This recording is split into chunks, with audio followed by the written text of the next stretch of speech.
Welcome to The Explainer. Today, we've got one of the most incredible environmental stories you'll probably ever hear. The story of a single man who, all by himself, literally grew an entire forest. So let's kick things off with a real head-scratcher, a puzzle that totally stumped officials in Assam, India. The question they were asking themselves was pretty simple, but the answer just seemed impossible. How on earth does a massive 1,360-acre forest just appear on what's supposed to be a completely empty, barren sandbar? Okay, so picture this. You're one of those officials. You've got your map, and it clearly shows you're standing on an empty stretch of sand.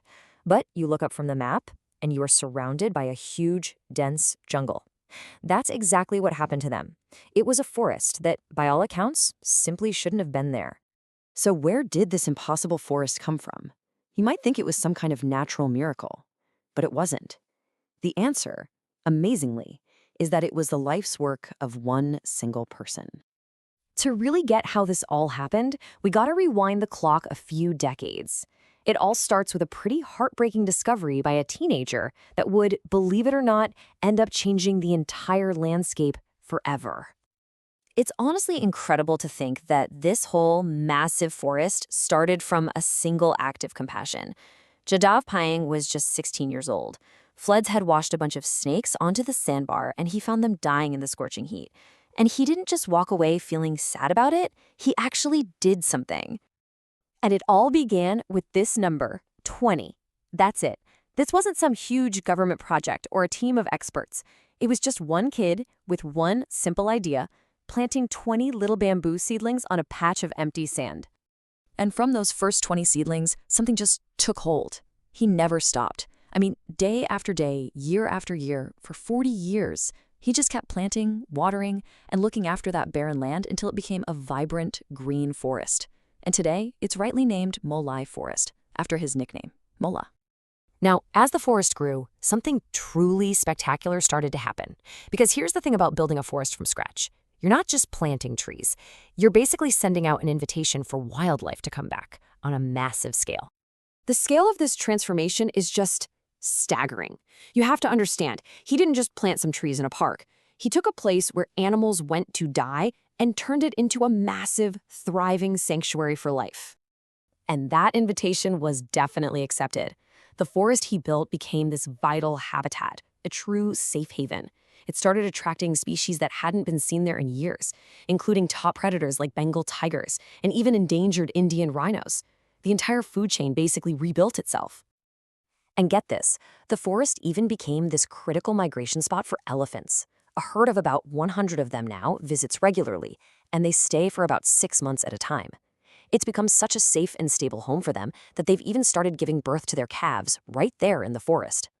But creating a wild paradise and then living right alongside it, well, that's not always easy. It comes with its own unique set of challenges, and it really requires a deeply held, unique philosophy to make it work. To really get his mindset, you have to understand his life. Payeng is a member of the indigenous Missing tribe, and his livelihood is directly tied to the very ecosystem he created. He doesn't just live near the forest, he lives with it, raising cattle and buffalo and selling their milk to make a living. And his commitment to that harmony is just, well, it's unbelievable. He's lost about 100 of his own cattle to the tigers that live in his forest, but he holds zero anger towards them.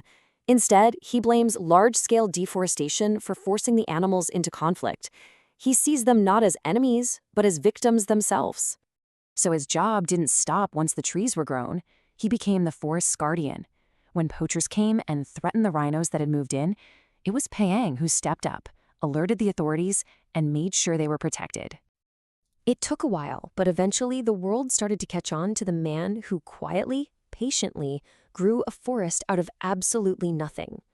In 2012, he was officially given the title that he had, let's be honest, already earned a long time ago, the Forest Man of India.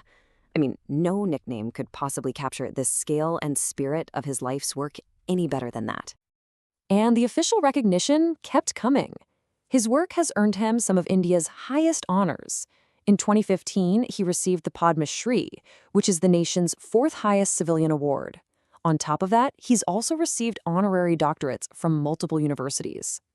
From that one remote sandbar, Payeng's incredible journey has rippled out across the entire globe. His story of quiet, relentless determination is now inspiring people of all ages, from people watching documentaries to young kids reading about the boy who grew a forest. And all of this really leaves us with one final big thought. Jadav Payeng's story is so much more than just an environmental success story. It's a powerful, living reminder of the absolutely profound impact that a single, dedicated person can have on the world.